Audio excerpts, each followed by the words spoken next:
Hey, this is Sean Sandridge, and I am back with another Vlogmas video. This is Dirty John, Season 1, Episode 5. And this one is called Lord High Exhortations.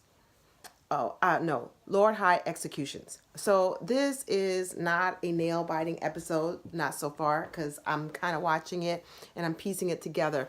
So we get the backstory of what made Dirty John, not from the college time that we thought, but from his humble beginnings as a young boy. So it starts the episode where John and he has a sister Denise are at the hospital. Their dad is in the hospital. He has what they think is a few weeks to live. um, his sister Denise goes and gets something to eat because John says, "Listen, I'm here, so go ahead and get something to eat. When she gets back, dear old dad has coded and they he dies." So okay, we're wondering what's going on. Well, come to find out that dad is a shyster, and John comes from a long family of shysters.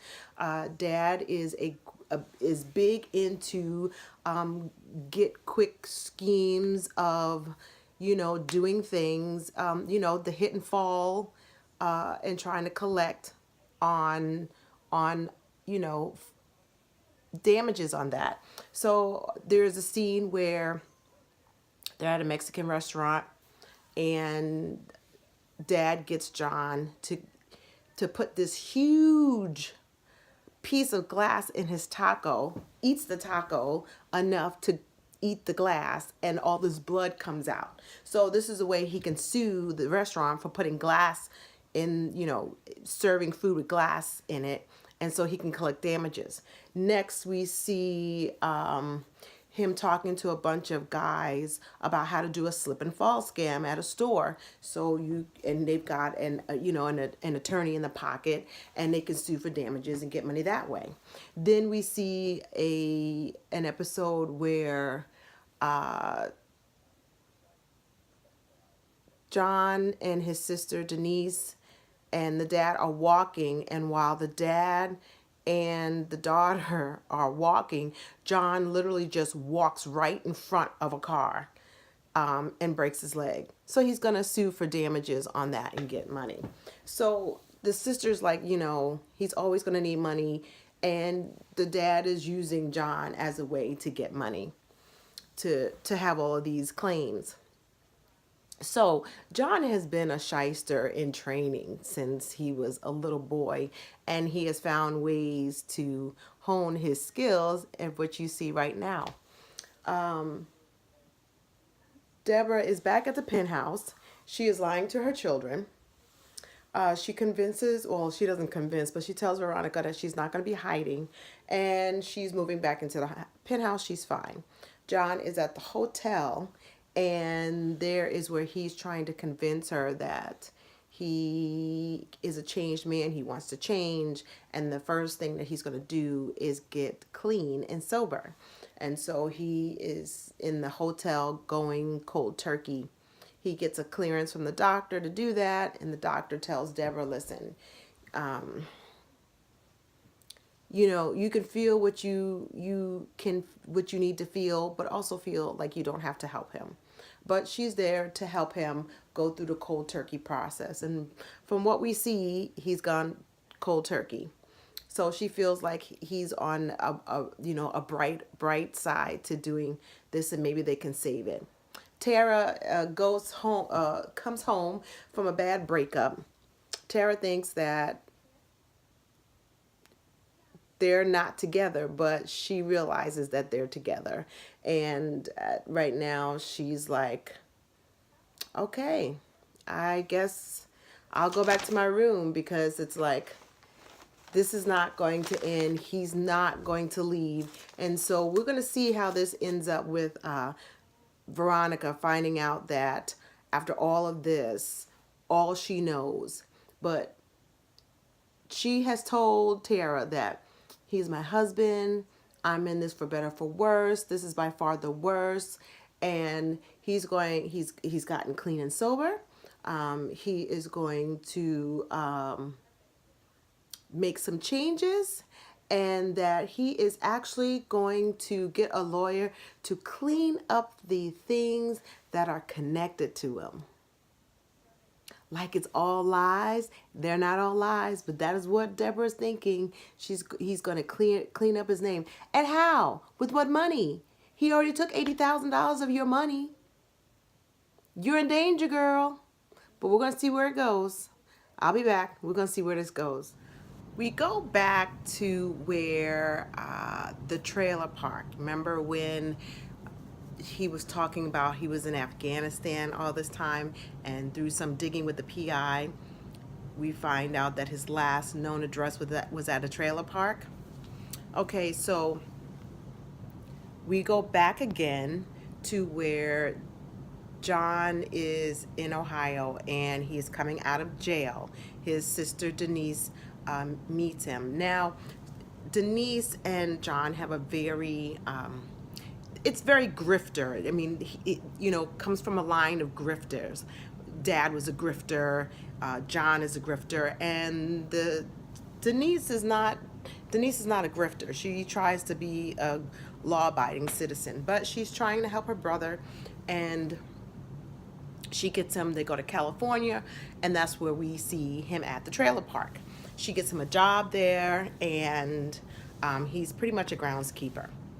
Now, Tara has an apartment, and Tara buys, well, let me stop here.